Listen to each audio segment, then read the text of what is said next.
আসসালামু আলাইকুম। Hello everyone, কেমন আছেন সবাই? কেমন আছেন সবাই? কথা না বলে রেসিপিতে চলে যাই। আজকে হলো ডিমের কলিজা ভুনা রান্না করব। যাই হোক, এটাকে ডিম ভাপা বলে। এটা ডিমগুলোকে ভেঙে তার মধ্যে মরিচ গুঁড়ো আর হলুদ দিয়ে গুলিয়ে তারপরে ভাপে দিয়েছিলাম একটা পলিথিনে বা বাটির ভিতরে। তারপরে সেটাকে সেদ্ধ হয়ে গেলে পেস্ট করে কেটে আলাদাভাবে রেখে দিয়েছিলাম।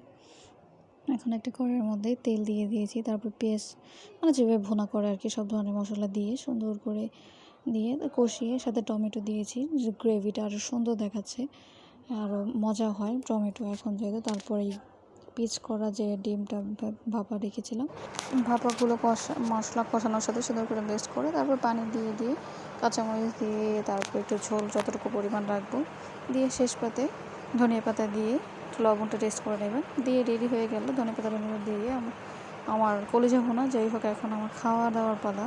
তো টেস্টটা আপনারা অবশ্যই বাসায় ট্রাই করবেন। মাংস খেতে খেতে অবশ্যই ত্যাক্ত হয়ে গিয়েছেন, এটা অবশ্যই ভালো লাগবে। যাই হোক, আল্লাহ হাফিজ সবাইকে, টাটা। ভালো থাকবেন সবাই। আমার ভিডিওগুলো কেমন লাগে অবশ্যই জানাবেন। এখন আল্লাহ হাফিজ।